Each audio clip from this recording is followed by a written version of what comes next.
All right, settle in, get comfortable, and let the gentle drone of history wash over you. Tonight we begin our journey into a chapter of human endeavor so profoundly undramatic, so utterly devoid of epic heroism, that it might just lull you into the deepest, most peaceful slumber you've had all week. We're talking about a conflict so peculiar, so frankly dull, that its very name sounds like a punchline: the Great Emu War. A war, mind you, waged not against a formidable human enemy, not against a cunning foreign power, but against birds. Yes, you heard that right, birds. Large, flightless, feathered creatures whose primary strategic objective seemed to be eating wheat and generally existing in inconvenient places. Imagine, if you will, the grand, sweeping narratives of history, the rise and fall of empires, the clash of ideologies, the desperate struggles for freedom. Now take all that, crumple it up, and throw it out the window. What you're left with is something far more grounded, far more mundane, and frankly, far more fitting for a good night's rest, a bureaucratic response to a pest problem. This wasn't some grand human struggle for survival or dominance. This was more akin to a very expensive, very public, and ultimately very ineffective attempt at pest control, dressed up in the slightly more dignified uniform of a military operation. It's like calling your annual battle with garden weeds the Great Dandelion Campaign, only with more machine guns and considerably less success. The setting for this less-than-thrilling saga was Western Australia, a place of vast, sun-baked landscapes, and in 1932, a fair number of disgruntled farmers. These farmers, bless their hard-working souls, were trying to grow wheat. Wheat, as you might know, is quite appealing to various forms of wildlife, particularly if you happen to be a large, hungry bird with a penchant for agricultural produce. And so, the emus in their thousands descended. Not with a battle cry, mind you, or any discernible malice, but simply with the single-minded focus of a teenager raiding the fridge after school. They were just being emus, doing what emus do, wandering, pecking, and occasionally trampling a crop or two. It was less an invasion and more a very large, very feathery picnic that nobody had been invited to. The year was 1932, a time when the world was grappling with the rather more pressing concerns of the Great Depression. Economies were crumbling, unemployment was rampant, and people were generally feeling quite down in the dumps. Yet, amidst this global turmoil, the Australian government found itself faced with a truly unique predicament, a feathered menace that refused to respect property lines or the delicate balance of a farmer's ledger. And so, in a move that likely seemed perfectly logical to someone in an office somewhere, it was decided that the military, with its impressive array of weaponry and its well-drilled personnel, would be just the ticket to sort out this avian annoyance. It was in essence an administrative decision, a tick-box exercise in problem-solving that somehow escalated from pest control to military engagement. One imagines the memo: problem, emus; solution, army. The simplicity is almost charming in its naivete. The facts themselves are remarkably simple, almost disappointingly so. A few thousand emus minding their own business, or rather, minding the farmer's wheat. A handful of soldiers, led by a Major GPW Meredith, armed with a couple of Lewis automatic machine guns, in the vast, indifferent expanse of the Australian bush. There were no dramatic ambushes, no daring flanking maneuvers, no desperate last stands. It was a slow, methodical, and largely unsuccessful campaign of men in uniform attempting to shoot birds. Imagine trying to herd cats, but the cats are very fast, very large, and you're trying to use a garden hose to do it. Now replace the garden hose with a machine gun, and the cats with birds that seem to possess an uncanny ability to vanish into thin air just as you get them in your sights. That's the essence of the Great Emu War. The entire affair was less a war and more a series of frustrating, low-stakes encounters. The soldiers would arrive, the emus would scatter. The machine guns would fire, often missing. The emus, displaying a remarkable talent for self-preservation, would simply run away, often at speeds of up to 30 miles per hour, which, it turns out, is quite fast for a bird. It was a game of hide-and-seek where the hiders were always one step ahead, and the seekers were bogged down by heavy equipment and the sheer, uncooperative vastness of the landscape. The very idea of humans losing to birds in a military conflict is inherently amusing, but in this case, it wasn't a defeat born of strategic brilliance on the part of the emus, or even a heroic last stand.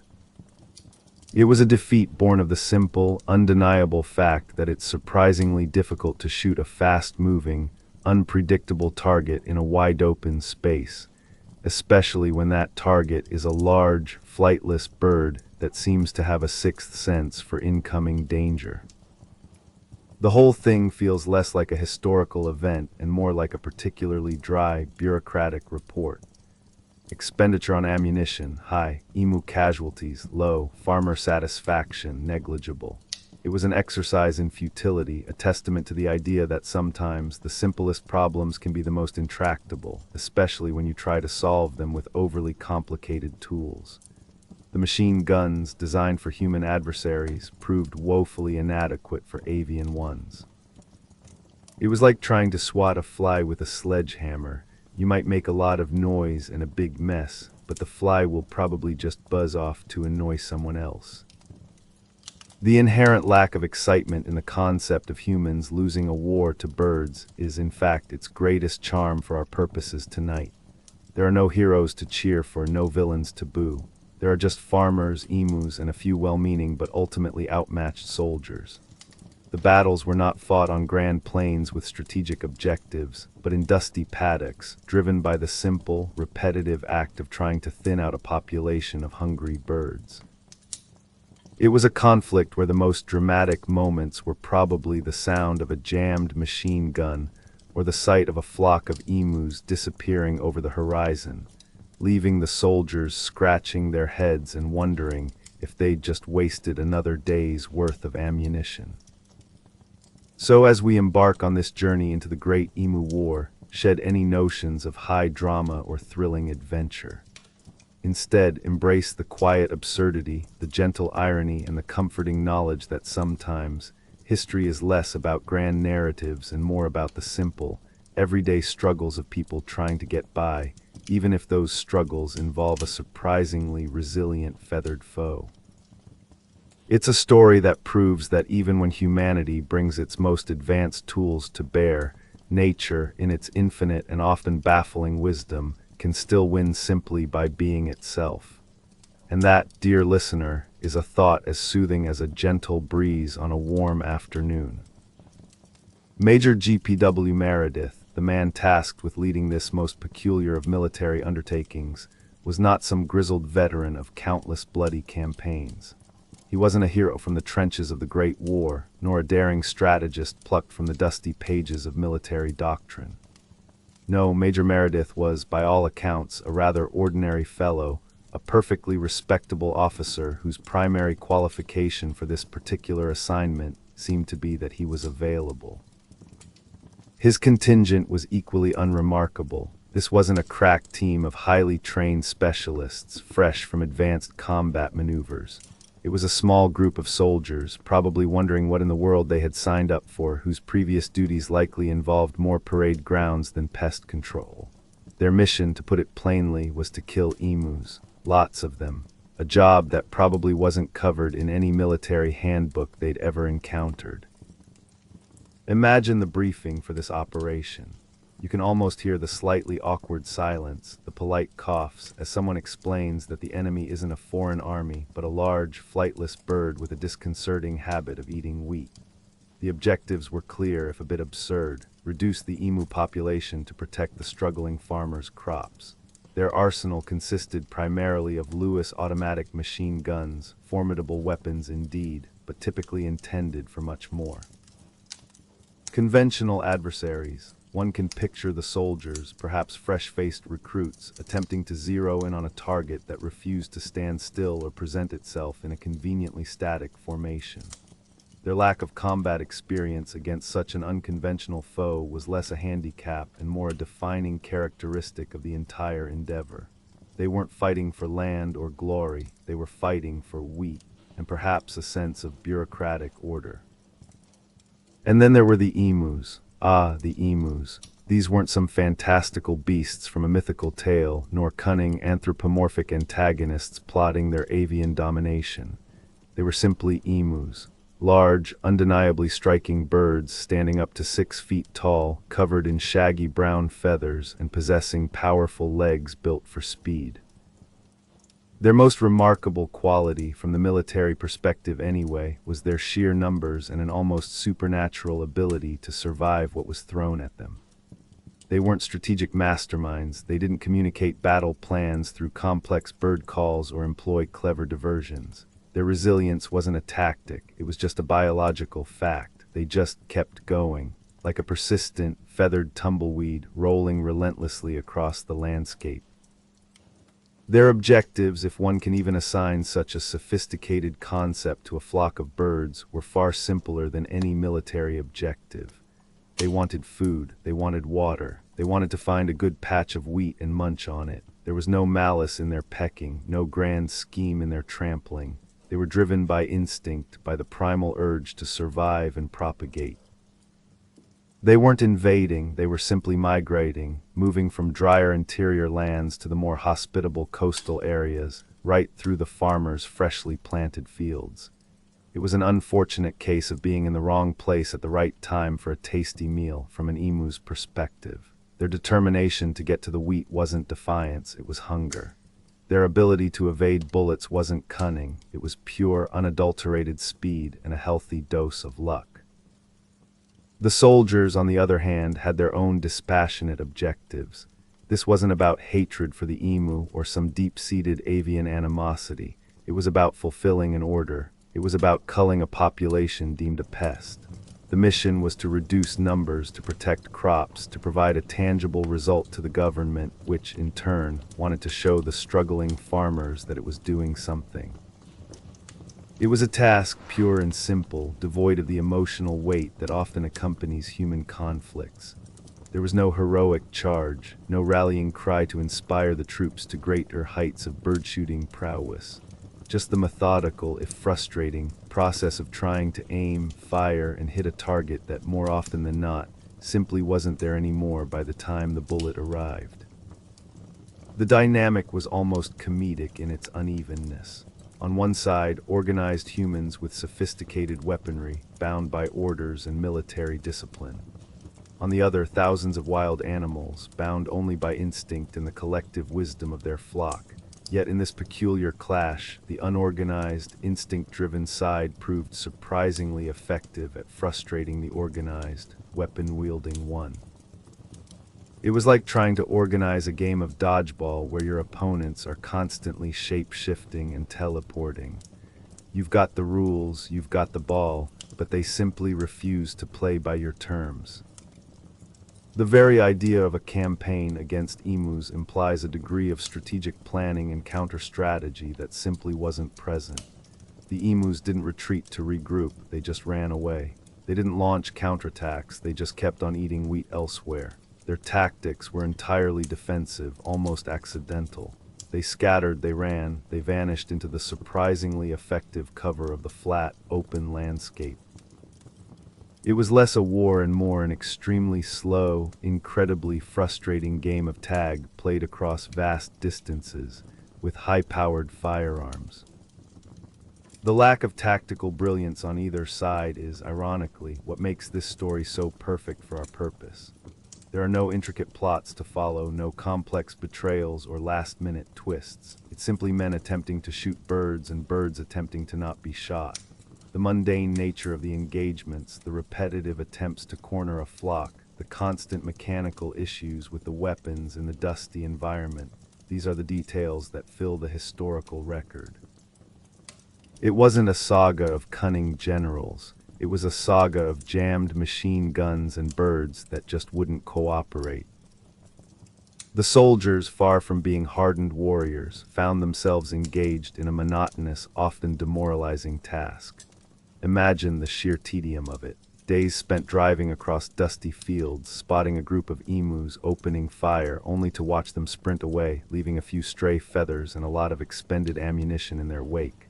There was no glory in this, no medals to be won, for most emus missed. It was a job, and not a particularly inspiring one at that. The emus, for their part, were equally devoid of any grand purpose. They weren't freedom fighters or revolutionaries. They were just hungry birds acting on instinct, proving in their own silent, feathery way that sometimes the most effective resistance is simply to be too numerous, too fast, and too indifferent to human attempts at control. And so the stage was set for a conflict that would be remembered not for its drama, but for its utter, charming, and thoroughly boring lack thereof. The early attempts at bringing order to the feathery chaos began with an almost comical sense of optimism. Major Meredith, with his small band of soldiers and their Lewis guns, arrived with the expectation that a few bursts of concentrated fire would quickly disperse the unruly avian battalions and send them scurrying back to wherever it was emus went when they weren't devouring other people's livelihoods. They set up their positions, probably with a sense of military precision that felt utterly out of place in a sun-drenched wheat field, and waited for the enemy to present itself. And present itself it did. Flocks of emus in their thousands would occasionally wander into view, oblivious to the fact that they were about to become unwilling participants in a very one-sided, though surprisingly ineffective, gunfight. The initial engagements were, to put it mildly, underwhelming. The soldiers would open fire, and the machine guns, designed for holding back waves of human infantry, would spew forth their deadly rain. The problem, as they quickly discovered, was that emus are not humans. They don't charge in neat lines, they don't hold their ground under fire, and they certainly don't panic in predictable ways. Instead, they would simply scatter.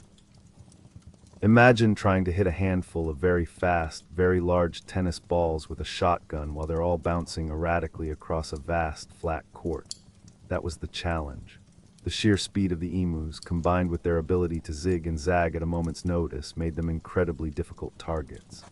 A single burst might fell a few, but the vast majority would simply melt away into the shimmering heat haze, leaving the soldiers to survey an empty field and a rapidly diminishing pile of ammunition. It was less a battle and more a highly inefficient skeet shoot, where the clay pigeons decided to run away really fast. The limited success of these early efforts quickly led to a series of adjustments, none of which proved to be the magic bullet. The soldiers tried setting up ambushes near water sources, hoping to catch the thirsty birds unawares. They attempted to herd the emus towards choke points, using vehicles to drive them into a kill zone. But the emus, while not strategic geniuses, seemed to possess an instinctive understanding of self-preservation that trumped any human tactical planning. They would veer off at the last moment, break through the lines, or simply find another way around. It was a frustrating dance of human ingenuity meeting natural instinct, with instinct consistently coming out ahead. The birds seemed to treat the whole affair as an elaborate, if slightly noisy, game of keep away. The logistical challenges of this peculiar war were immense, and they played a significant role in the campaign's ultimate futility. The terrain itself was a formidable opponent. Western Australia is vast and often unforgiving. Driving vehicles, let alone effectively maneuvering them to chase fast-moving birds across uneven fields and through the sparse bush, was a constant struggle. Tires would puncture, engines would overheat, and the very dust they kicked up would often obscure their targets, turning every pursuit into a blurry, frustrating chase scene out of a low-budget action movie. The vehicles, primarily modified trucks, were simply not built for cross-country emu hunting. They lumbered along, rattling and wheezing, while the emus, light on their feet, glided effortlessly over the same ground. It was like trying to win a marathon against a gazelle while driving a tractor.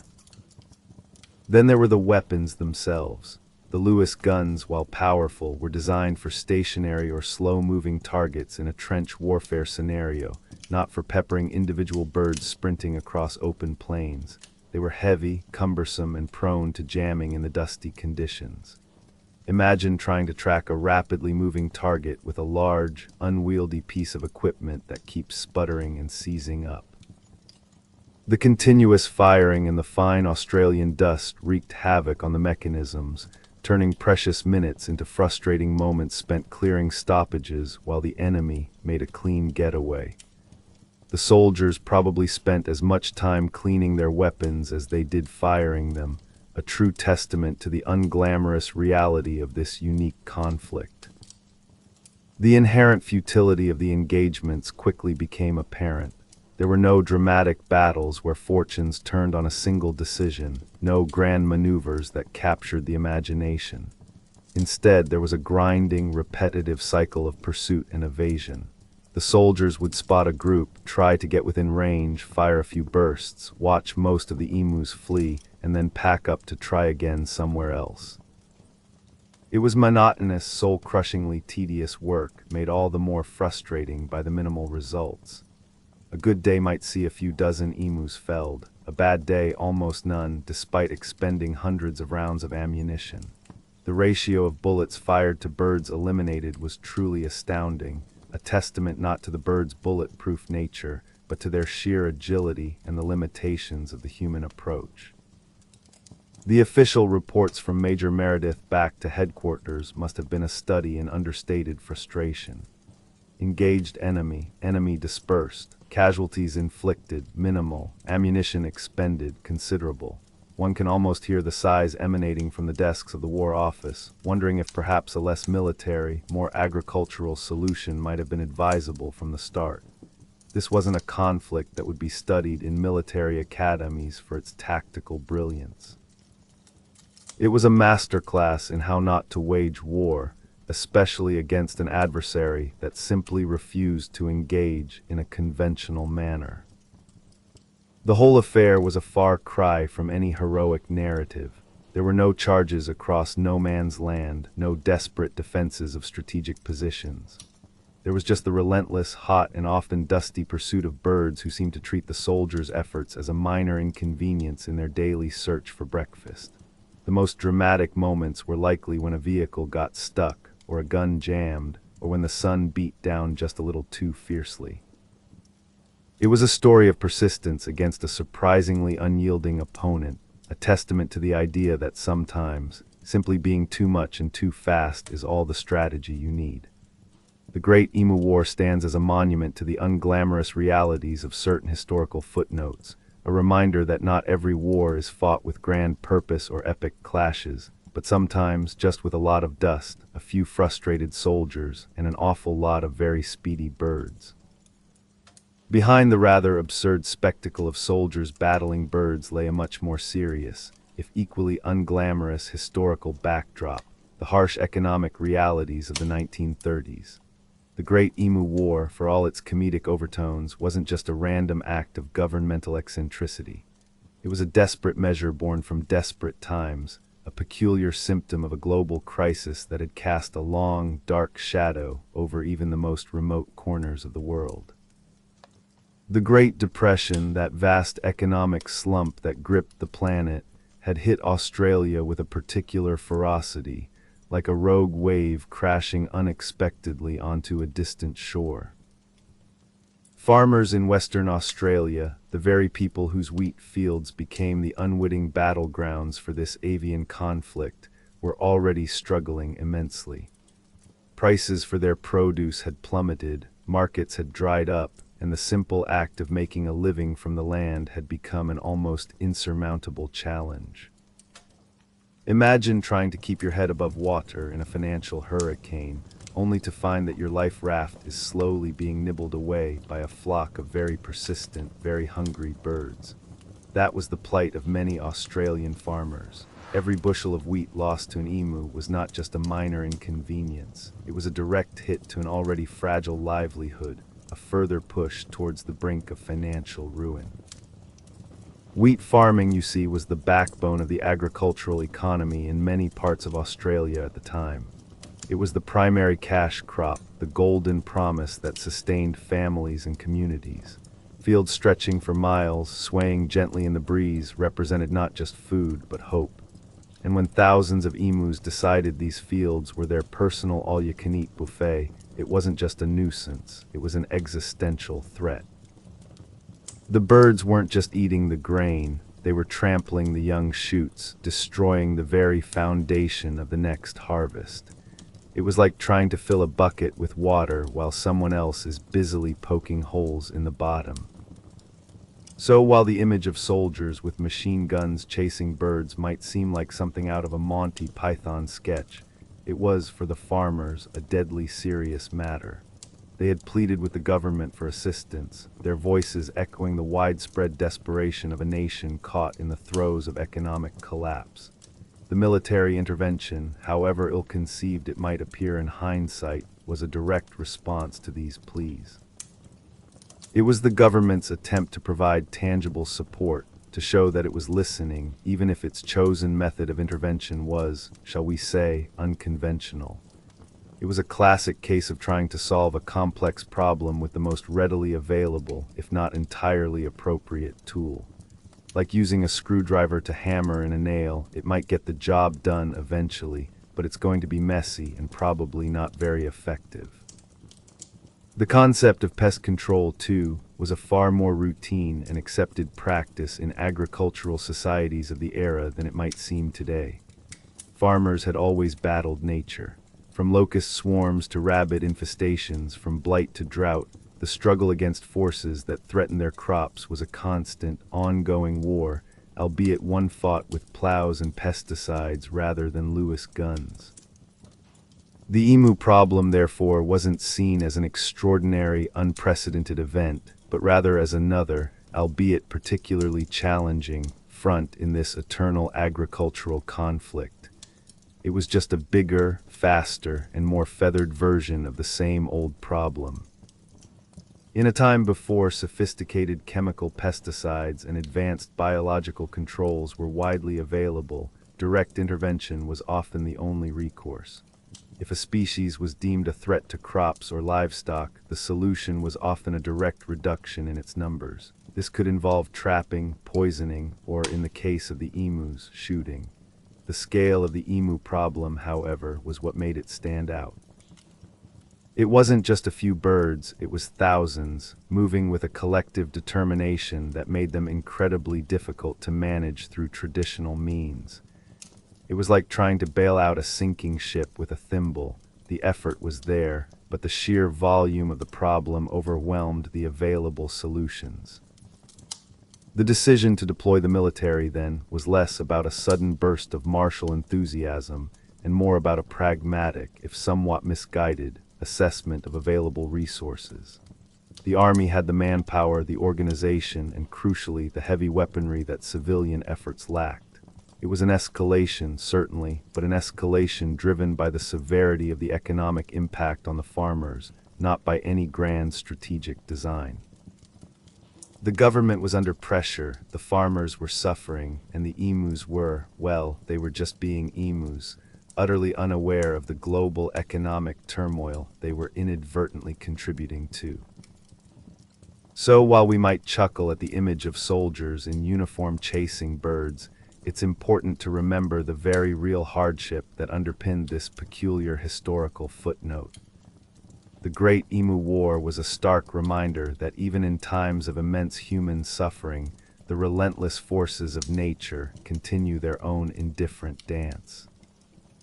It was a small, localized conflict, but one that perfectly encapsulated the broader struggles of a world grappling with economic collapse, where even a flock of birds could become a symbol of overwhelming adversity. It was a testament to the idea that when times are tough, people will try almost anything, even if it means declaring war on a species that simply wants to eat your wheat. And that, in its own quiet, understated way, is a piece of history worth contemplating, perhaps as you drift off to a peaceful sleep. As we drift away from the dusty fields of the Emu War and the grim realities of the Great Depression, let's allow our minds to wander over the broader tapestry of the Australian continent, a place truly unlike any other. It's a land that time seems to have treated differently, a vast island continent that drifted apart from the supercontinents of old, carrying with it a unique cargo of life that evolved in splendid isolation. This geological solitude is precisely why Australia boasts such a fascinating collection of creatures, many of which you won't find anywhere else on Earth. It's a living museum where the exhibits occasionally hop really fast or cling upside down to eucalyptus trees. Take, for instance, the kangaroo, arguably Australia's most famous resident, right after perhaps the boomerang or a certain famous crocodile hunter. These aren't just big rabbits, they are powerful marsupials, capable of covering vast distances with incredible leaps.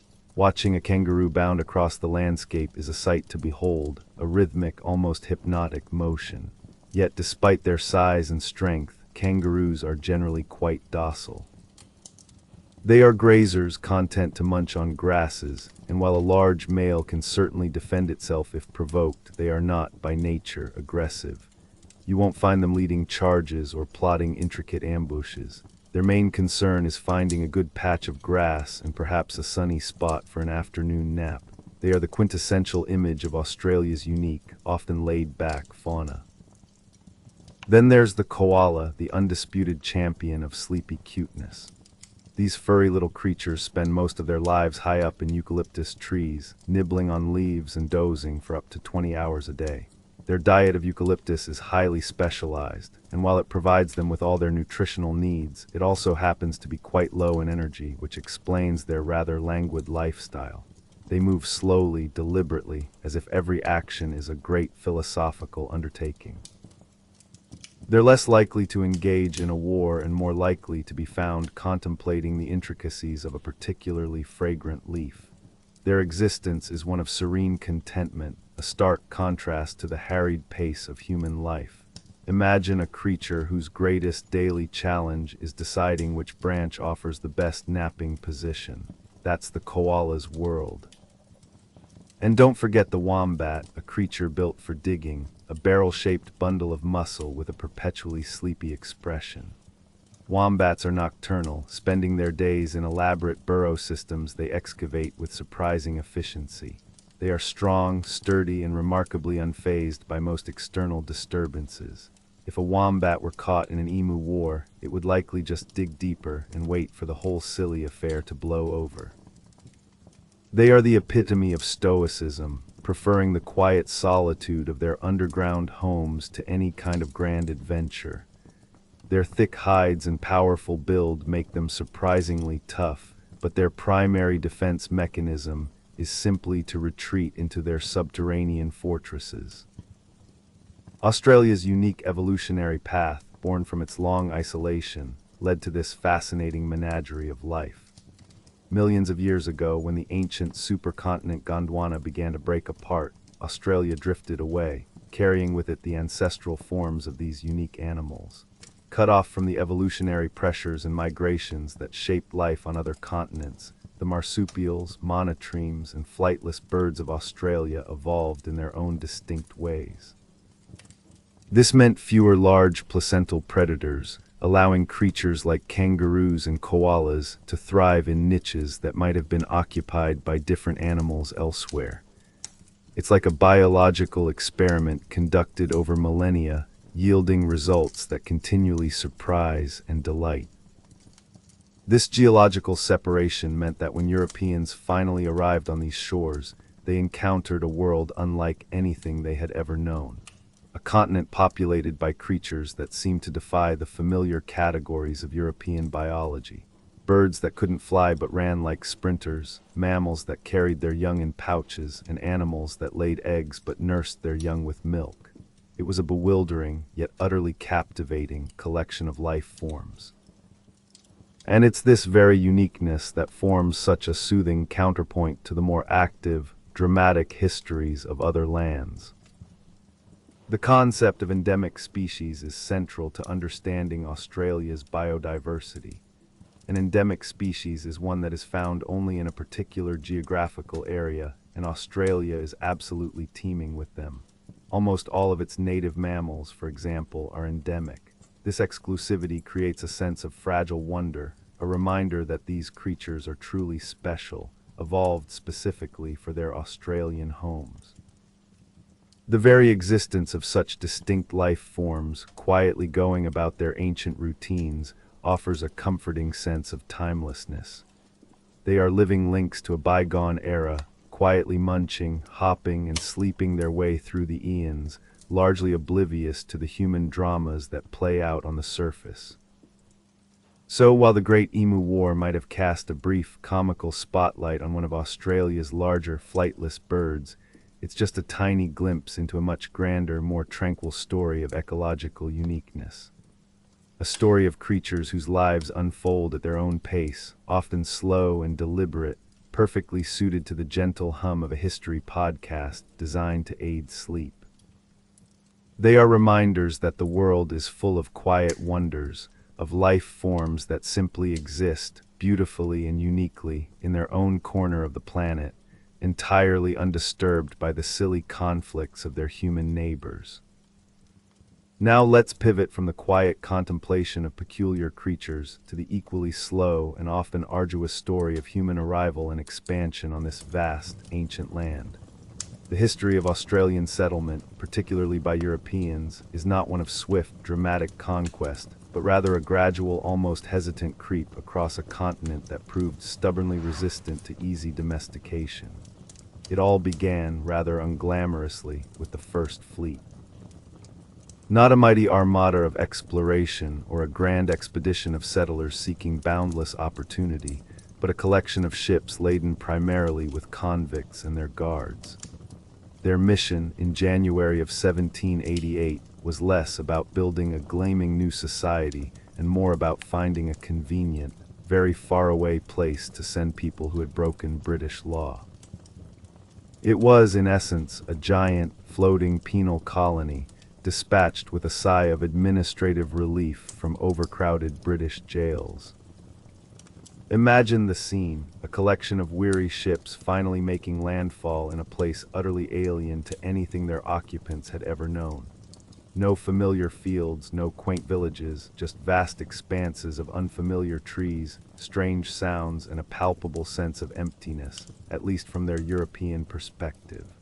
The initial establishment of the Sydney Cove settlement was far from a triumphant moment. It was a struggle against the elements, against unfamiliar soils, and against the sheer logistical nightmare of trying to build a viable community thousands of miles from any source of easy resupply. Everything had to be brought in, or painfully cultivated from scratch. It was less a grand founding and more a desperate act of collective willpower to simply stay alive. The early years were characterized by a constant battle for survival. Food was scarce, diseases were rampant, and the local indigenous populations, understandably, viewed these new arrivals with a mixture of suspicion and, at times, outright hostility. The expansion from these initial toeholds was not a rapid march inland, but a slow, often painful process of trial and error. Exploration was not about discovering gold-paved cities, but about finding viable farmland and reliable water sources in a landscape that often seemed determined to thwart human endeavors. Rivers frequently ran dry, soils proved infertile in unexpected ways, and the sheer scale of the distances involved made every journey an arduous undertaking. It was a testament to human stubbornness, if not always brilliance, that they persevered at all.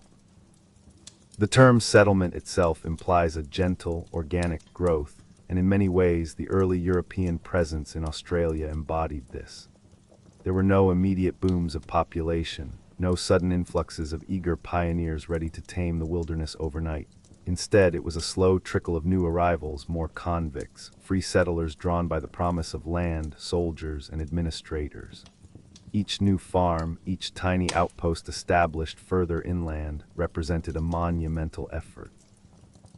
Roads were non-existent or crude tracks, communication was slow and unreliable, and the sense of isolation, even for those living just a few dozen miles from the main settlements, must have been profound. It was a world where news traveled at the speed of a sailing ship, and local problems often festered for months before distant authorities could even begin to address them. The development of agriculture, the very thing that brought the emus and soldiers into conflict so much later, was itself a long, drawn-out affair. Early attempts to grow familiar European crops often failed in the harsh Australian climate. It It took years of experimentation, adaptation, and considerable hardship for farmers to learn what would grow, where, and how. The land had to be cleared, often by hand, under a sun that baked the earth hard. Water had to be found or managed, a constant preoccupation in a continent prone to both droughts and floods. This was not the fertile, temperate European countryside. This was a land that demanded respect, patience, and a willingness to learn entirely new ways of doing things. The slow expansion was also driven by the quest for pasture land. As sheep and cattle were introduced, the need for vast tracts of grazing land pushed the frontier further and further inland. This often meant clashing with the indigenous inhabitants who had lived on and managed the land for tens of thousands of years. These interactions, sadly, were often tragic and violent, another somber thread in the tapestry of settlement. But even these conflicts unfolded over generations, in isolated skirmishes rather than massive, decisive battles. The sheer size of the continent meant that human presence remained a relatively thin veneer spread across an immense, ancient landscape for a very long time. Towns and cities did not spring up overnight like mushrooms after rain. They grew organically, often around ports, rivers, or mineral discoveries, slowly morphing from humble collections of tents and shacks into more substantial communities. The establishment of infrastructure, roads, railways, telegraph lines, was a monumental undertaking, stretching across deserts and mountains, connecting isolated settlements over distances that would swallow entire European countries. Every mile of track laid, every telegraph pole erected, represented countless hours of backbreaking labor and a slow, methodical effort to bind this sprawling continent together. It was a process that unfolded over decades, then centuries, each step bringing a slightly greater sense of connection and control. So when we consider the setting of the Emu War, that relatively small slice of settled land in Western Australia, it helps to remember the long, quiet history that preceded it. It was a history not of grand, decisive moments, but of incremental progress, of slow adaptation, of persistent human effort in the face of a vast, often indifferent, natural world. From the first hesitant steps of those early convict ships to the steady, unhurried march of farmers and pioneers across the continent, Australian settlement was a testament to the power of gradual change, a testament to the enduring human desire to find a place to call home, no matter how challenging or how far away. And in that long, slow unfolding, there is a quiet rhythm, a gentle hum of history that can be very soothing indeed. From the slow, painstaking process of settlement, we now turn our attention to the equally unhurried, often bureaucratic evolution of Australian governance.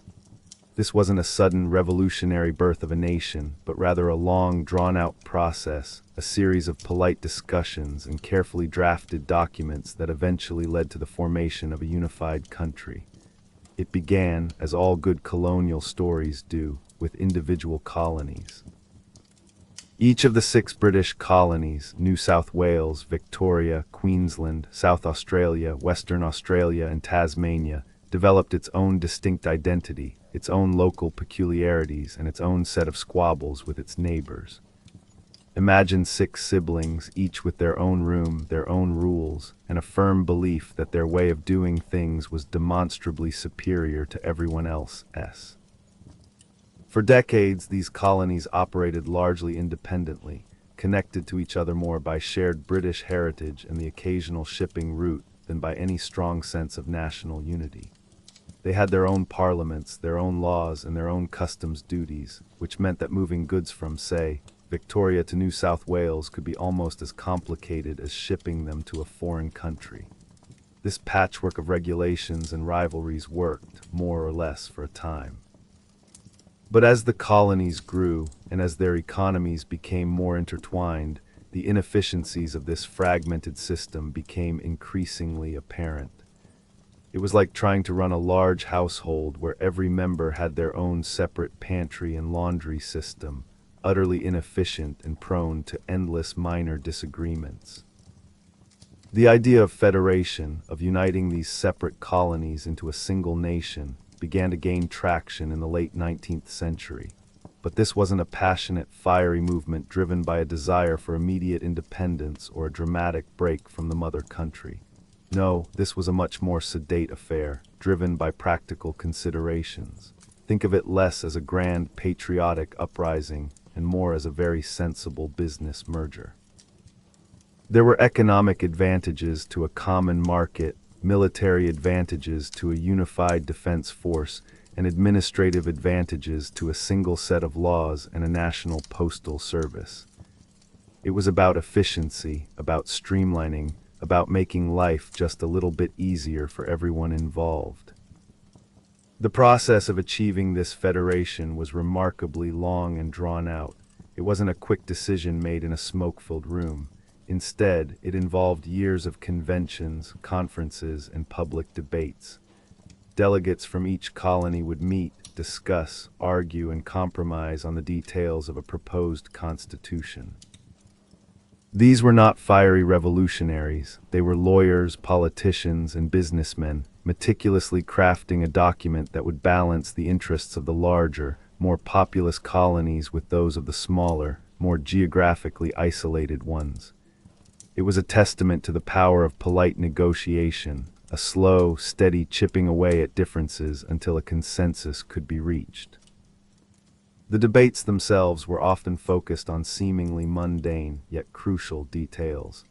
How would representation be divided between the states? What powers would the federal government have, and what would remain with the states? How would trade be regulated? These were not the stuff of rousing speeches, but of careful legal drafting and pragmatic compromise. Imagine a very long, very detailed committee meeting, stretched out over years, with occasional breaks for tea and biscuits. That was the path to Australian nationhood. Finally, after much deliberation and several referendums in the various colonies, the Commonwealth of Australia came into being on January 1, 1901. It was a remarkably peaceful transition, a testament to the British tradition of gradual constitutional reform rather than violent upheaval. There was no war of independence, no dramatic declaration of defiance. Instead, there was a quiet, orderly transfer of power, a new flag, and a new set of national institutions. It was a nation born not with a bang, but with the rustle of official papers and the polite applause of dignitaries. The establishment of a new federal government was, as you might imagine, a thoroughly bureaucratic affair. A capital city had to be chosen, not Sydney or Melbourne, which were too large and too prone to rivalry, but a new, purpose-built city, Canberra, designed from scratch to be a seat of government. Departments had to be created, civil servants hired, and the machinery of a new national administration slowly brought to life. It was a process of meticulous planning, of setting up systems and procedures, of ensuring that the trains ran on time and the mail was delivered. This focus on the bureaucratic nature of establishing a new federal government is key to understanding the Australian approach to nationhood. It was built on a foundation of pragmatism, a desire for order and efficiency, rather than grand ideological statements. The leaders of the Federation movement were not firebrands. They were steady, methodical individuals who understood the importance of careful planning and consensus building. This quiet, understated approach to nation building is a hallmark of Australian history, a gentle counterpoint to the more tumultuous origins of many other nations. So when we think of Australia as a unified country, remember that its journey to nationhood was less a sprint and more a leisurely stroll. It was a process of patient negotiation, of careful deliberation, and of a shared understanding that practical cooperation was more beneficial than continued fragmentation. This unhurried evolution, this steady progression from a collection of squabbling siblings to a cohesive, if still occasionally bickering, family, provides a comforting rhythm to the story of a nation. And in that gentle, bureaucratic unfolding, there is a quiet reassurance, a sense of order that can be wonderfully conducive to a peaceful night's rest. Having considered Australia's own slow amble towards nationhood, let's now cast our gaze even wider, stretching across oceans to the vast, sprawling entity that was the British Empire. Australia, for all its unique charms and domestic peculiarities, was, for a very long time, simply a distant outpost, a far-flung dominion within a network that girdled the globe. Imagine a truly colossal spiderweb, spun across continents and oceans, with threads reaching into every conceivable corner of the world. Great Britain sat at the center, a rather industrious arachnid, constantly weaving and maintaining its intricate design, while places like Australia were little more than strategically placed dewdrops glistening on the outer edges of the silk. This wasn't an empire built on instant communication or rapid transit. No, the scale of the British Empire was truly immense, and its operations moved at the pace of wind and steam.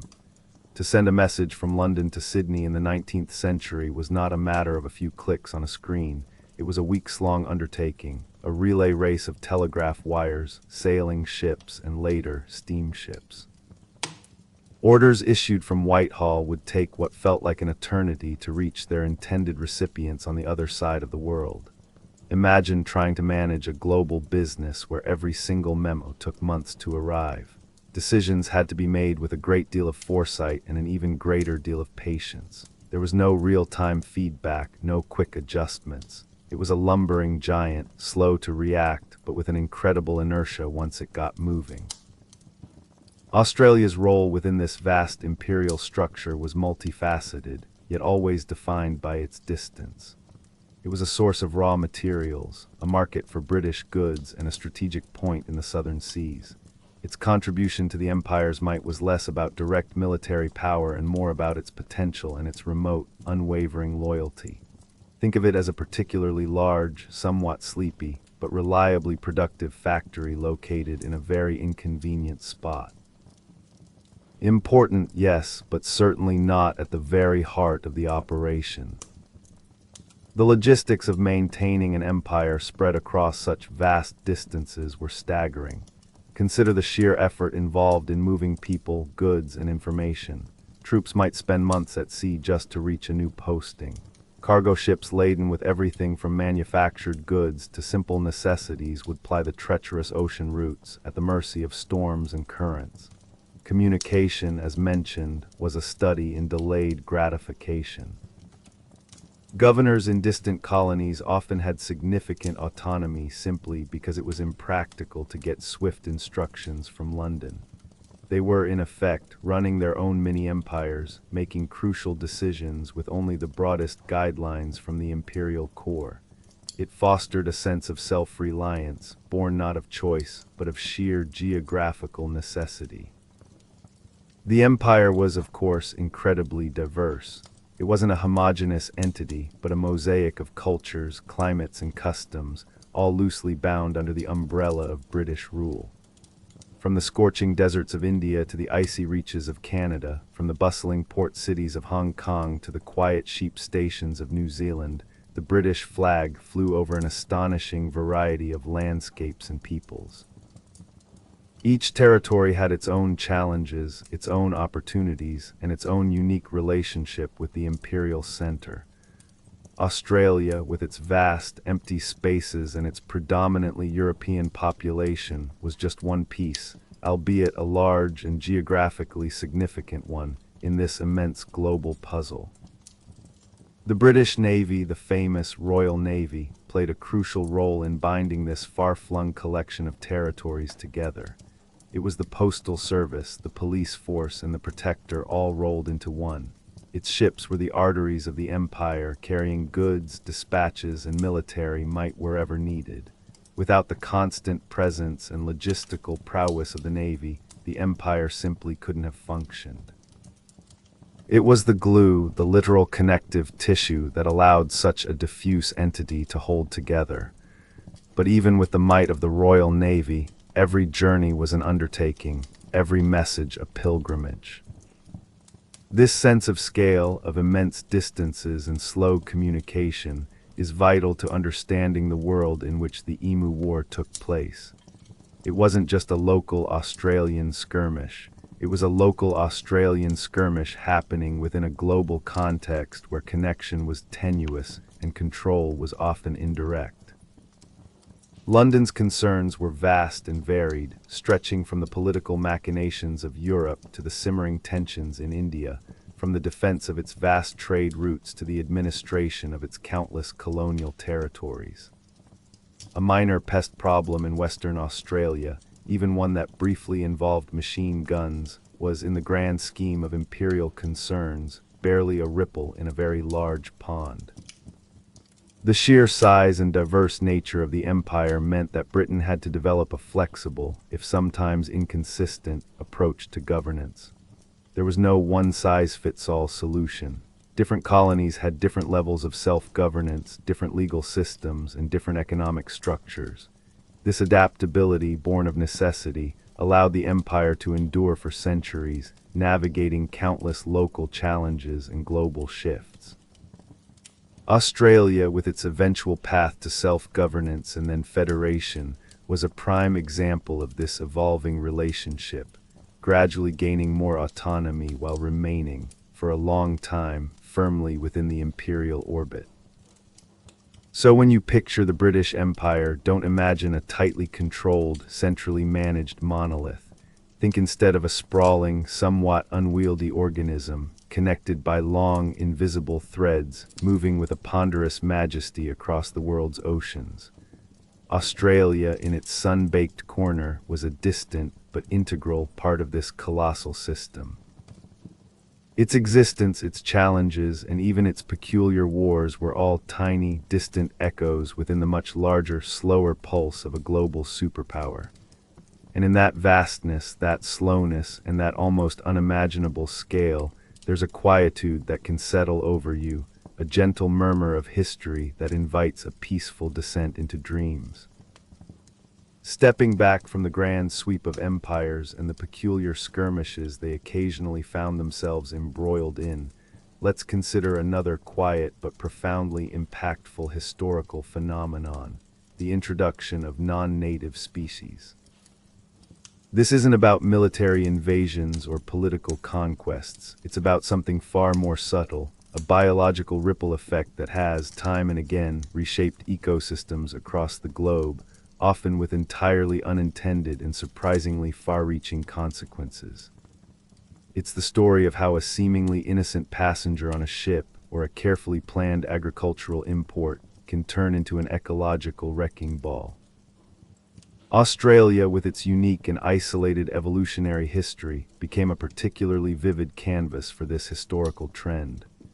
When Europeans arrived, they brought with them not just their tools and traditions, but also a host of living companions, some intentional, like livestock and pets, and others entirely accidental, like rats and various plant seeds clinging to clothing or cargo. These introductions, seemingly innocuous at the time, set in motion a chain of events that would dramatically alter the continent's delicate ecological balance. It was like dropping a handful of brightly colored, unfamiliar marbles into a perfectly arranged, centuries-old game board. The effect might not be immediate, but eventually, everything starts to roll in unexpected directions. Take the infamous case of the rabbit. Now, rabbits are charming creatures, fluffy and seemingly harmless in their native European habitats. But when they were introduced to Australia in the 19th century, with no natural predators to keep their numbers in check and an abundance of food, they exploded across the landscape. They didn't arrive with a sinister plan, they just hopped and multiplied with astonishing efficiency. Within decades, millions upon millions of rabbits were devouring pastures, outcompeting native marsupials for food, and contributing to significant land degradation.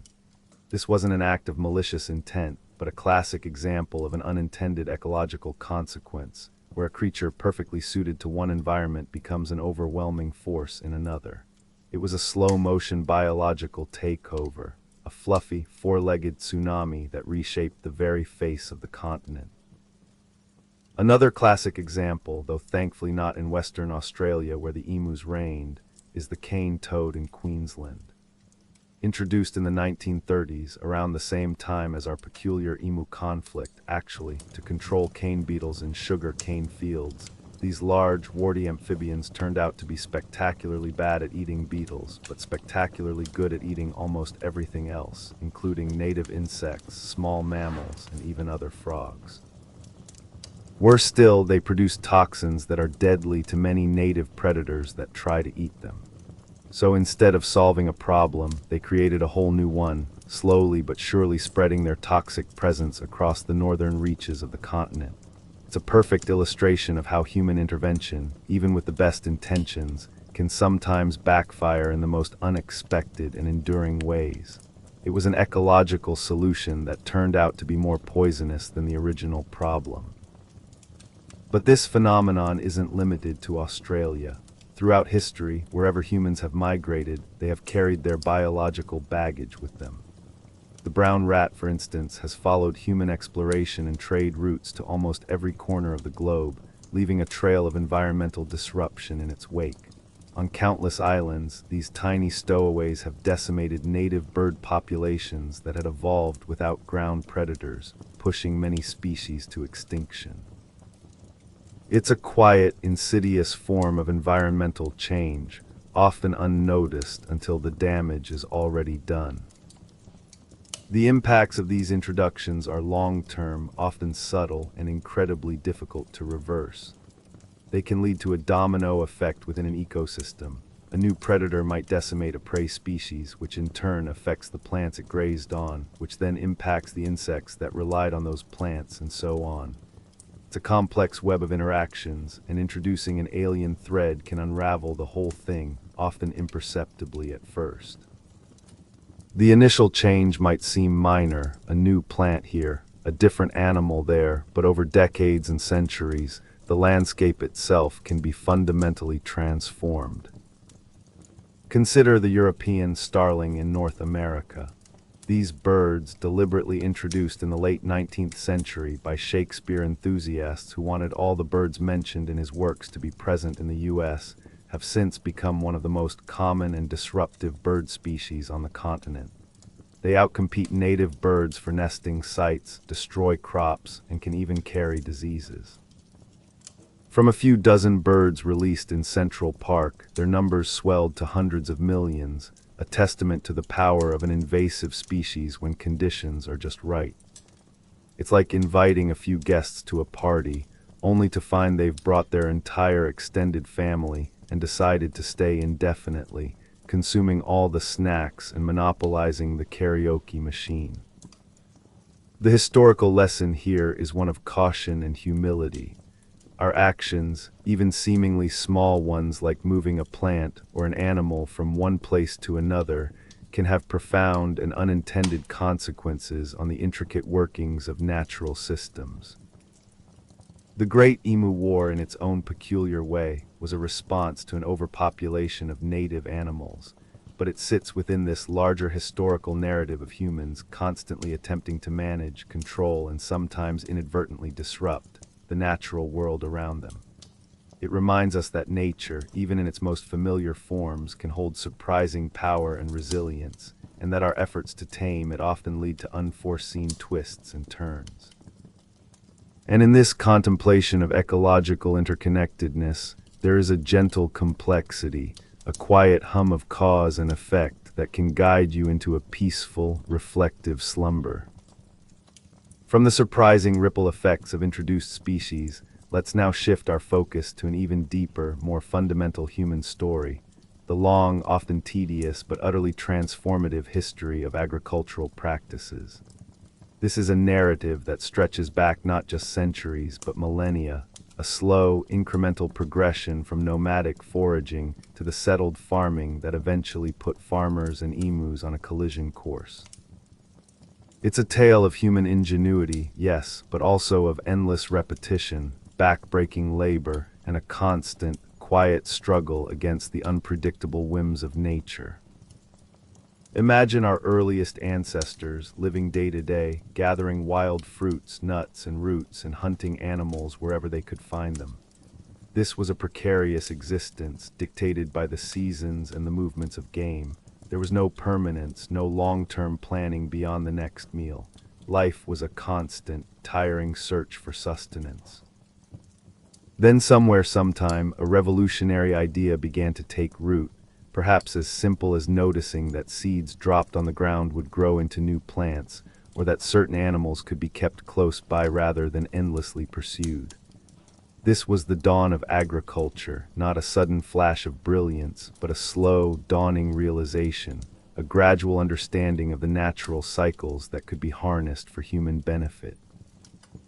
The shift from foraging to settled farming was a monumental undertaking. It meant trading the freedom of a nomadic lifestyle for the relentless demands of cultivation. Land had to be cleared, often with primitive tools. Seeds had to be planted, watered, and protected. And then there was the agonizing wait for the harvest, a period filled with anxiety over drought, flood, pests, and disease. It was a commitment, a gamble on the future, and a departure from the immediate gratification of the hunter-gatherer existence. This wasn't about instant rewards, it was about delayed gratification on a grand scale.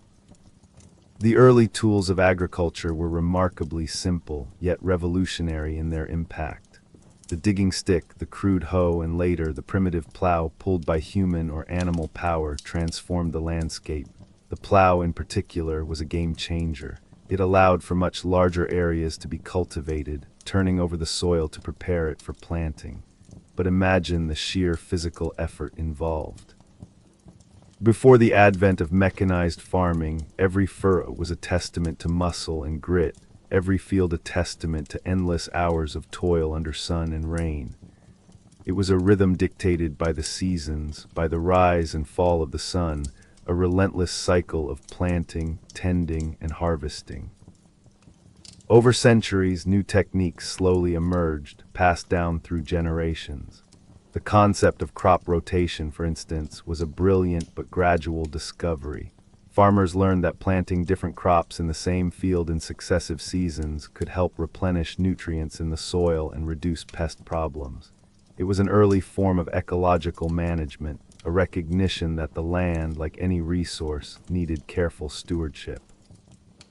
Then came rudimentary irrigation systems, diverting water from rivers and streams to nourish thirsty fields, transforming arid lands into fertile ground. These were not grand engineering feats on a modern scale, but ingenious, localized solutions born of necessity and observation. Simple ditches, channels, and sometimes elaborate water-lifting devices, all built by hand, represented monumental collective efforts. The history of agriculture is also a history of patience. Crops don't grow overnight, animals don't fatten instantly. There's a fundamental slowness to the process, a reliance on natural cycles that cannot be rushed. Farmers learn to observe the weather, to read the signs of the seasons, to understand the subtle cues of the land. This deep, intimate knowledge, accumulated over countless generations, formed the bedrock of agricultural success. It was a quiet wisdom, passed from parent to child, often unwritten but profoundly effective. The development of agriculture also brought new challenges. With settled communities and large-scale food production came the inevitable attraction of pests. From swarms of insects to marauding animals, farmers have always had to contend with rivals for their harvest. This constant battle against nature's appetite is as old as farming itself. The Great Emu War, in this grand historical context, was just one tiny, rather peculiar skirmish in a war that has been waged by farmers since the dawn of civilization. It highlights the enduring vulnerability of human agricultural endeavors to the forces of the natural world, a vulnerability that even modern technology has yet to entirely eliminate. From the first crude attempt to coax a plant from the soil to the vast, mechanized farms of today, the progression of agricultural tools and techniques has been a story of incremental improvement, not sudden leaps. Each innovation, from the moldboard plow to the seed drill, from basic fertilizers to complex crop varieties, built upon the knowledge and experience of those who came before. It was a steady, methodical advancement, driven by the persistent need to feed growing populations and extract more from the land. There were no dramatic breakthroughs that instantly solved all problems, but rather a long series of small victories, each adding to the collective human capacity to cultivate the earth. The entire endeavor of farming, from its earliest days, is characterized by its repetitive, often labor-intensive nature. Planting season, growing season, harvest season, the cycle repeats year after year, decade after decade. It is a rhythm that has shaped human societies, creating routines, traditions, and an enduring connection to the land. This tireless, often unnoticed, work forms the foundation of nearly all human civilization. Without it, there would be no cities, no specialized trades, no time for art or philosophy. It is the very definition of a quiet, persistent effort. So as you ponder the ancient, slow progress of agriculture, let the rhythmic hum of this timeless struggle wash over you. The image of generations of farmers tirelessly tilling the soil, planting seeds, and waiting patiently for the earth to yield its bounty is a deeply soothing one. It speaks of endurance, of connection to the land, and of the quiet, fundamental work that sustains us all. In this long, slow dance between humanity and the earth, there's a tranquil patience that can usher you gently into a peaceful sleep. As we settle deeper into the rhythms of historical progression, let's pivot from the quiet persistence of the plow and the timeless cycles of the farm to another facet of human ingenuity, one that also advanced with a similar, unhurried deliberation: the development of firearms. This isn't a story of glorious battles or dramatic inventions, but rather a tale of slow, incremental improvement, a quiet evolution from rudimentary bang sticks to the machine guns that decades later would prove so surprisingly ineffective against a determined flock of Australian birds. Imagine the very earliest gunpowder weapons. These were not sleek, precision instruments of warfare. They were clunky, often unreliable tubes of metal, more likely to cause an impressive amount of smoke and noise than any real damage. Early cannons, for instance, were less about pinpoint accuracy and more about psychological impact, a loud, terrifying roar on the battlefield. Handheld firearms, emerging a bit later, were similarly primitive. They were muzzle-loaded, meaning you had to pour gunpowder down the barrel, ram a ball on top, and then poke a glowing match to a tiny hole to ignite it. This was a process that took a considerable amount of time, patience, and a healthy dose of courage, given the very real risk of the weapon exploding in your face. It was less a quick-draw duel and more a slow-motion, highly combustible dance. The first major steps in firearm development were less about radical breakthroughs and more about refining these basic principles. Improvements in metallurgy allowed for stronger, safer barrels. Better understanding of gunpowder composition led to more consistent and powerful charges. The development of the matchlock, then the wheel lock, and eventually the flintlock mechanisms slowly improved the reliability of ignition. These were not overnight inventions. Each step took decades, sometimes centuries, to fully develop and disseminate. It was a gradual, painstaking process, like trying to perfect a very complicated, very dangerous recipe over generations. Think of the muskets of the 17th and 18th centuries. These were the standard infantry weapons, long and heavy, and still terribly slow to load. A well-drilled soldier might manage 2 or 3 shots a minute, provided the weather was good and the powder stayed dry. Battles were not decided by rapid-fire exchanges, but by disciplined volleys, a coordinated discharge of slow-moving lead balls that relied more on massed fire than individual marksmanship. The very act of reloading a musket involved a series of precise, almost choreographed movements. Bite the paper cartridge, pour powder, ram the ball, prime the pan, close the frizzen, cock the hammer, and finally fire. It was a tedious ballet of lead and powder, performed under extreme duress. The 19th century brought more significant, though still incremental, changes. The percussion cap replaced the finicky flintlock, making ignition far more reliable, even in damp conditions. Rifling, the spiral grooves cut into the barrel dramatically improved accuracy and range, but still, these were single-shot weapons. The concept of repeating firearms where multiple shots could be fired without reloading began to emerge, but it was a slow, experimental journey. Lever-action rifles, for example, introduced a degree of rapid fire, but they were still far from the sustained bursts we associate with modern weaponry. Each step forward was a deliberate, often painstaking engineering challenge, requiring new materials, new mechanisms, and new ways of thinking about how a weapon could function. And then around the late 19th and early 20th centuries came the true game changer, the machine gun. But even the machine gun in its early iterations was a far cry from the sleek, high-volume weapons of today. The first truly successful designs, like the Maxim gun, were heavy, water-cooled beasts, requiring a team of operators to move and fire.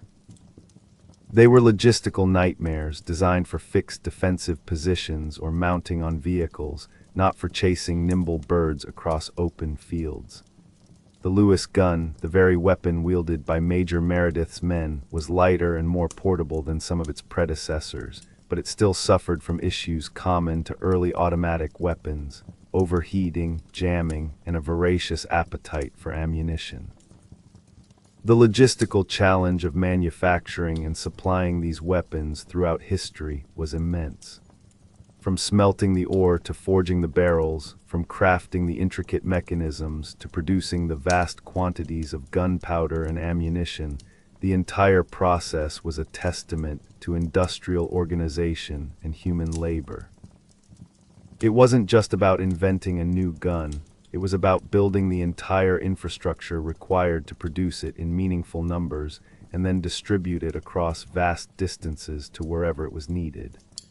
This network of factories, supply lines, and armories grew slowly over centuries, a testament to the persistent demand for more effective tools of conflict.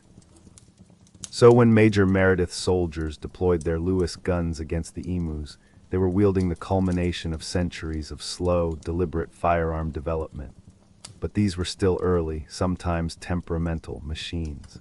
Their effectiveness was limited not just by the speed of the emus, but by the very nature of the weapons themselves, prone to mechanical issues, requiring constant feeding of ammunition, and designed for a different kind of war entirely.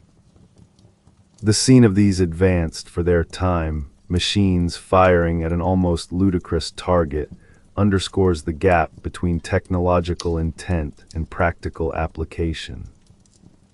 The story of firearms, then, is a quiet one of relentless refinement, of engineers and craftsmen slowly chipping away at limitations, making weapons ever more reliable, accurate, and powerful. It's a progression that unfolded over hundreds of years, a testament to human persistence in the quest for ever more efficient ways to project force. And in that long, steady development, that methodical march of invention, there's a quiet, rhythmic hum, a low thrum of gears and mechanisms that can be remarkably soothing, a perfect accompaniment to a peaceful descent into sleep. From the whirring mechanisms of early machine guns, let's now glide into an even broader, more fundamental concept that weaves its way through all of human history: the ever-shifting definition of what constitutes a pest. This isn't about the grand narratives of empires or the incremental march of technology, but about a very practical, very personal struggle that has always accompanied human civilization: the constant effort to protect our resources from the myriad creatures and organisms that deem them equally appealing. The Great Emu War, in this context, was just one rather famous skirmish in an eternal, global conflict that has been fought with everything from ancient traps to modern chemicals, often with decidedly mixed results. Imagine early human settlements where the bounty of a harvested crop or the warmth of stored grain would inevitably attract unwanted attention. A mouse in the granary, a wolf preying on livestock, a swarm of insects descending on a field, these weren't just annoyances, they were threats to survival. A creature became a pest not because of any inherent evil, but because its activities clashed directly with human needs and desires. It's a definition born purely of economic impact and perceived nuisance, a subjective label we apply to anything that gets in our way. The emu, simply trying to eat wheat, became a pest only when its hunger coincided with a farmer's economic vulnerability during a global depression. Throughout history, different societies have developed incredibly diverse and sometimes surprisingly ingenious methods for dealing with these unwelcome guests. In ancient Egypt, cats were revered in part for their prowess in controlling rodents in grain stores. Roman farmers would employ various birds of prey to keep smaller birds from their vineyards. Medieval Europeans would sometimes hold trials for destructive animals, complete with lawyers and formal accusations, believing that even animals could be morally responsible for their actions. A rather charmingly absurd approach to pest control, perhaps less effective than a well-placed trap, but certainly more dramatic. The development of pest control methods has been a slow, often desperate, trial-and-error process. Early techniques were often rudimentary: fences to keep out larger animals, scarecrows to deter birds, though the emus proved scarecrow-proof, one imagines, and simple traps. The effectiveness of these methods was often limited, and their success relied heavily on persistence and constant vigilance. It was a constant battle of wits, with nature often having the upper hand through sheer numbers and adaptability. As agriculture intensified, so did the need for more effective pest management. Farmers began to understand the life cycles of various insects and animals, learning when and how to best intervene. Crop rotation, as we briefly touched upon, was not just about soil fertility, but also about breaking the breeding cycles of specific pests that might thrive on a single crop year after year. The introduction of natural predators was sometimes attempted, though as we saw with the cane toad, this often had unforeseen and negative consequences. It was a constant dance of observation, experimentation, and often frustration. The tools of pest control evolved alongside human technology. Simple nets and snares gave way to more complex mechanical traps. Poisons derived from natural sources began to be used, though often with risks to humans and beneficial animals alike. The advent of modern chemistry in the 20th century brought a new era of synthetic pesticides, promising a definitive solution to pest problems. But even these powerful chemicals, initially hailed as miracles, often led to resistance in pest populations, environmental damage, and concerns about human health. The battle, it seemed, was never truly won, just shifted to a different arena. The definition of a pest itself is remarkably fluid, changing dramatically based on economic necessity, cultural perceptions, and environmental factors. A species might be considered a valuable part of an ecosystem one moment, only to become a destructive nuisance the next if its population explodes or human land use shifts. The American bison, for instance, once revered by indigenous peoples, became a pest to settlers expanding west, largely due to its immense numbers and its perceived interference with railroad construction and ranching. The very same animal could be revered or reviled depending on who was looking at it and for what purpose. Even within the context of the Emu War, the emu wasn't universally reviled. It was a native Australian animal, an iconic part of the landscape. It became a pest purely because its natural migratory patterns and dietary preferences clashed with the economic imperatives of wheat farming during a time of extreme economic hardship. If the farmers had been growing something emus didn't like, or if the Depression hadn't made every grain of wheat precious, the military might never have been called in. It was a classic case of economic conditions defining an environmental problem. This long, quiet history of human interaction with what we label as pests highlights a fascinating paradox. We strive for control, for order, for predictable outcomes in our agricultural and domestic lives. Yet nature, in its boundless diversity and relentless drive, constantly reminds us of our limitations. The struggle is ongoing, often tedious, and rarely glorious. It's a testament to the fact that we share this planet with countless other beings, all with their own needs and instincts, sometimes creating friction with our own. And in this enduring, often understated tension between human endeavors and the persistent realities of the natural world, there is a quiet, rhythmic hum, a gentle whisper of the ancient struggle that can be wonderfully conducive to a deep and peaceful sleep. Moving our focus from the broad, timeless concept of pests, let's now zoom in, like a slow-motion camera lens, on the very specific corner of the world where our feathered protagonists, the emus, and our human protagonists, the soldiers, had their peculiar encounter: Western Australia. This vast state, the largest in Australia, offers a perfect example of how geographical scale and inherent challenges have shaped a particularly unhurried kind of development, a gentle testament to human persistence in the face of immense distances and often unforgiving landscapes. Imagine Western Australia on a map. It's absolutely enormous, taking up roughly 1/3 of the entire Australian continent. You could fit several European countries like France, Germany, and Spain comfortably within its borders, with plenty of room to spare for a few extra mountain ranges or deserts. And for much of its history, this vastness translated directly into sparse population. Even today, despite its size, it's one of the least densely populated regions on Earth. It's a place where you can drive for hours, sometimes days, and see little more than red dust, scrubland, and an occasional bewildered kangaroo. This emptiness, this sheer, indifferent scale, has always been its defining characteristic, shaping everything from its economy to its culture. The early history of European settlement in Western Australia wasn't a rush for gold or a land grab by eager multitudes. It began with the Swan River Colony in 1829, founded with a cautious optimism that quickly bumped up against the harsh realities of the environment. Unlike some of the eastern colonies, which had more immediate access to fertile river plains, Western Australia presented a tougher challenge. The soils were often poor, the climate unpredictable, and the distances between any potential settlements were simply enormous.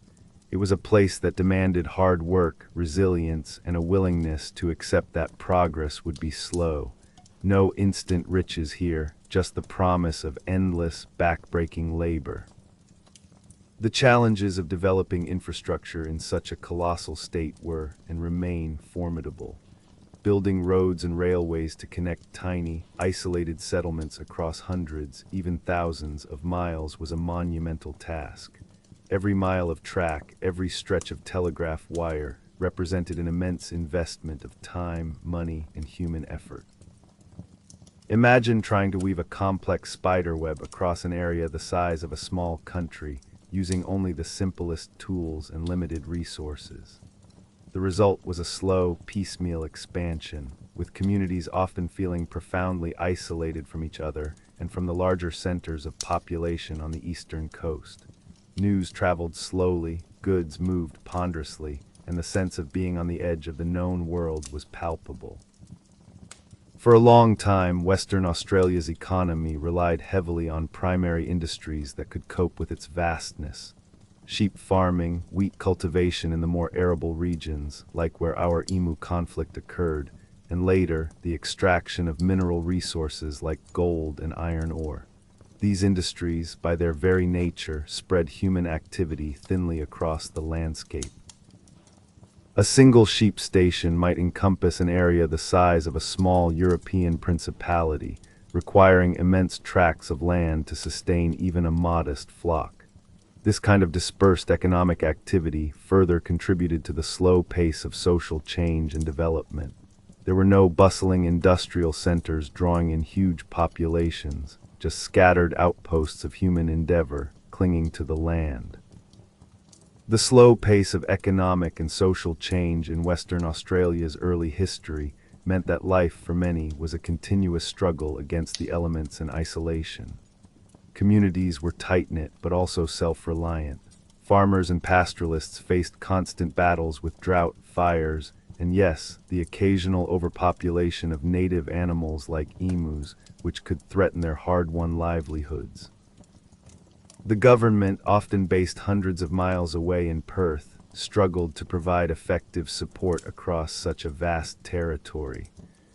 Solutions to local problems often had to be local, born of ingenuity and sheer determination.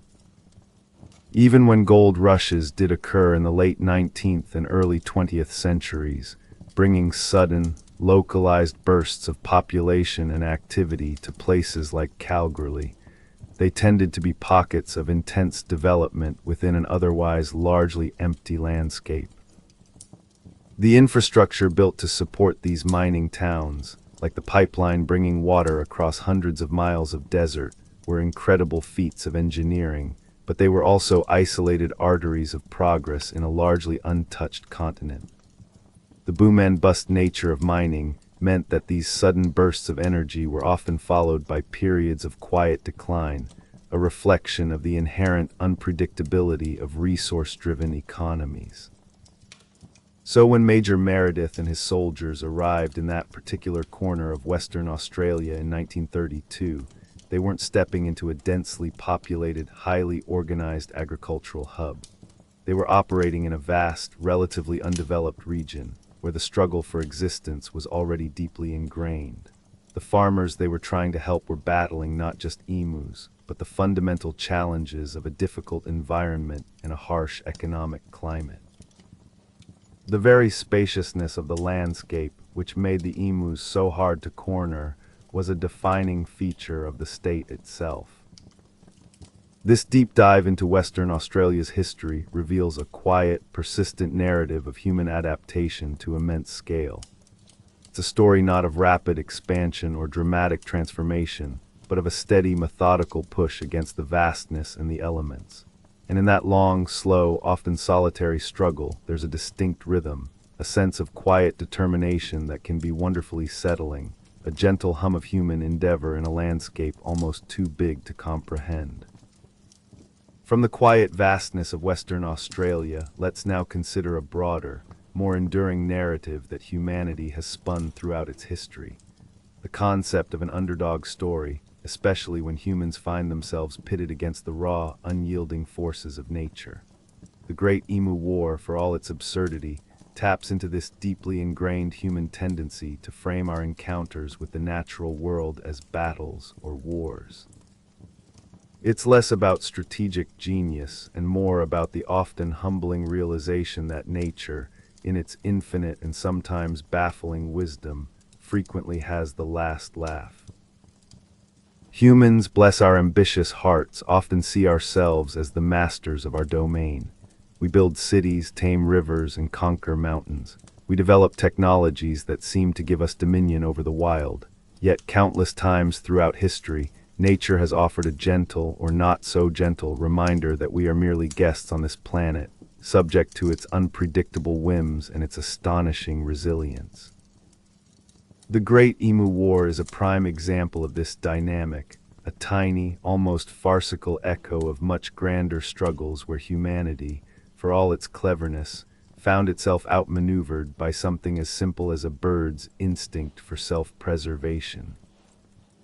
Think of other historical examples where humans, with all their advanced tools and organized might, have struggled against overwhelming natural forces or animal populations. The infamous Dust Bowl of the 1930s in the American Great Plains, occurring at roughly the same time as the Emu War, stands as a stark, dramatic counterpoint. Here it wasn't birds but the very earth itself, whipped into colossal storms by drought and unsustainable farming practices, that declared war on humanity. Farmers, equipped with tractors and plows, found their carefully tilled fields turning into choking clouds of dust that blotted out the sun and buried homes. It was a war against erosion, against the weather, and against a profound misunderstanding of the delicate ecosystem.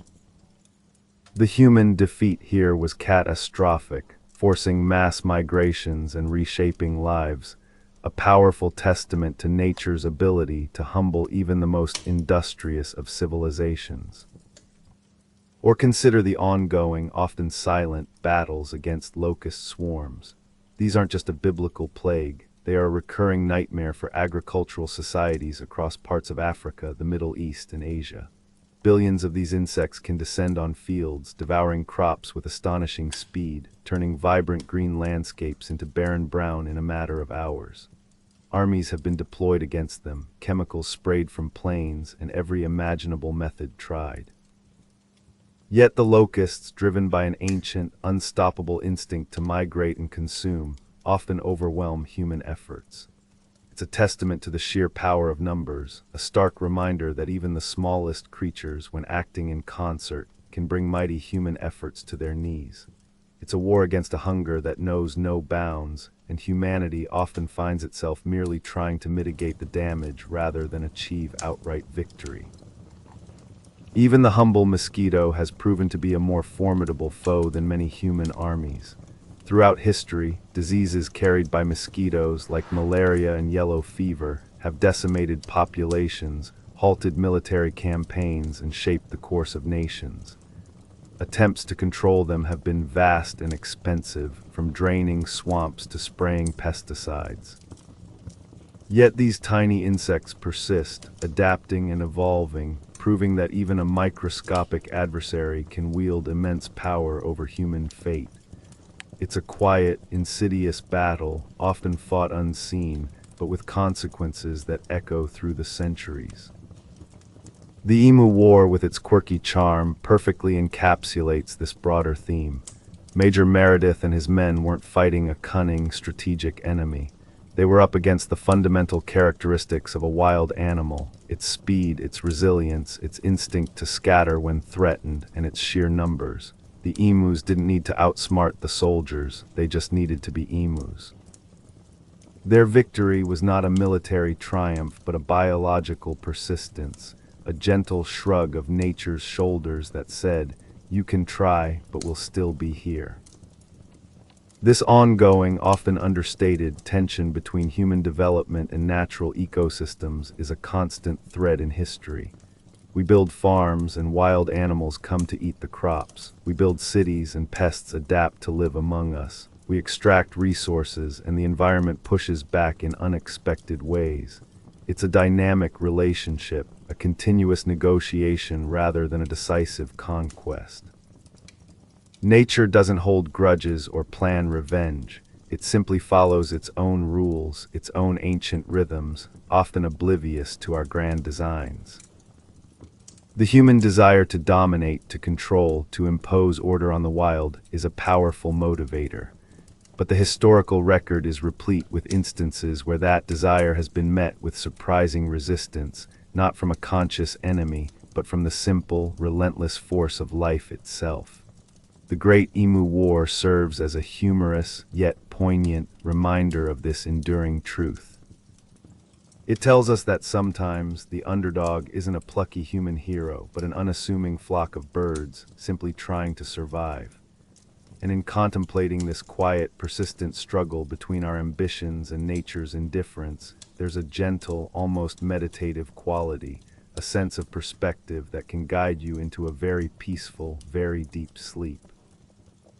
Having contemplated the enduring human narrative of the underdog, particularly when humanity finds itself in a wrestling match with nature, let's bring our long, meandering journey to a gentle close by reflecting on the aftermath of minor historical events. Specifically, what became of the Great Emu War, and what lessons, if any, were learned from a conflict so peculiar that it involved soldiers, machine guns, and a rather bewildered flock of large, flightless birds. The Emu War, as you might recall, didn't end with a grand surrender ceremony or a peace treaty signed by a triumphant Major Meredith and a bewildered emu representative. No, the military operation simply petered out, like a leaky faucet gradually running dry. The soldiers were recalled in early December 1932, a little over a month after the initial deployment. The official explanation was that they were needed elsewhere, but the unspoken truth was fairly evident. The campaign had proven to be largely ineffective, a costly exercise in futility. It was less a strategic withdrawal and more a quiet admission that sometimes, Even with the best intentions and the most impressive weaponry, you just can't win a war against an entire species determined to eat your wheat.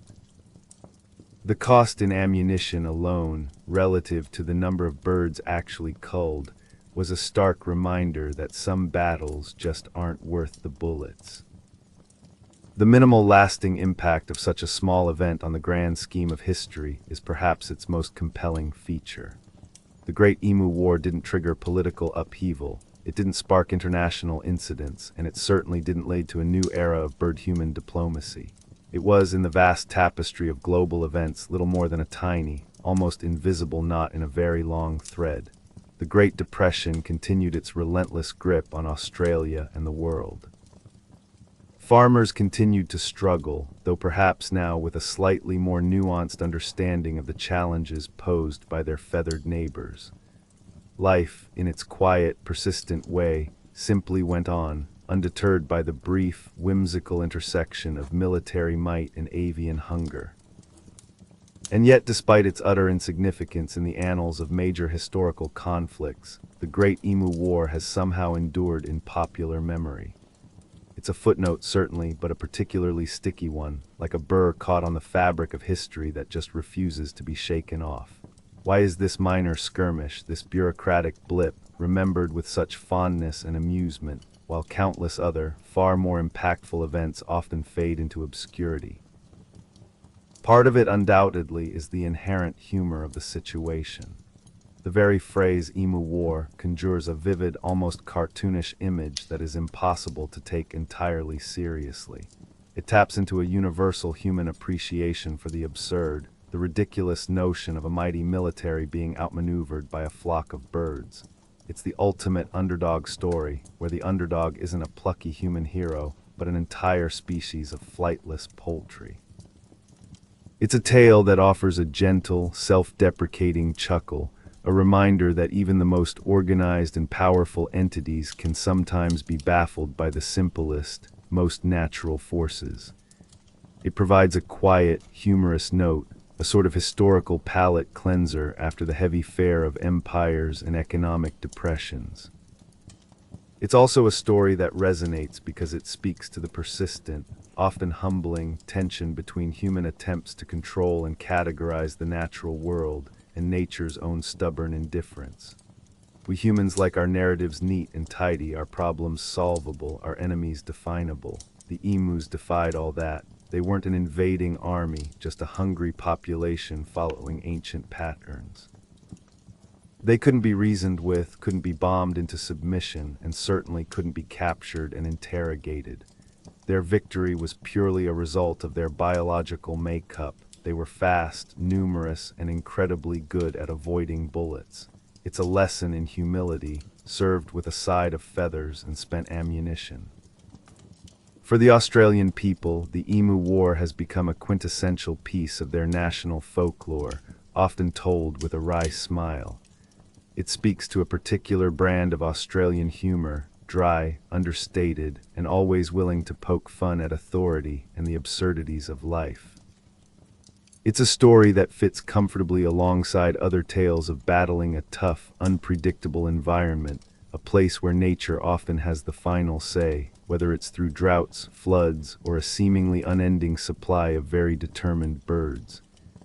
It's a quiet source of national pride, not for winning a battle, but for having such a delightfully strange one to begin with. So as we conclude this long, deliberate journey through the quiet corners of history, let the gentle irony of the Great Emu War be our final thought. It's a reminder that not every historical event needs to be grand or dramatic to be memorable. Sometimes the most enduring stories are the ones that are a little bit silly, a little bit awkward, and a little bit of a testament to human fallibility. It provides a final, soft landing, a quiet, humorous note for you to drift off to. The image of those long-legged birds outwitting the soldiers, disappearing into the vast Australian landscape, is one of simple, tranquil persistence. And in that image, in that quiet chuckle at history's own quirks, there's a profound sense of peace that can carry you gently into the deepest, most restorative sleep.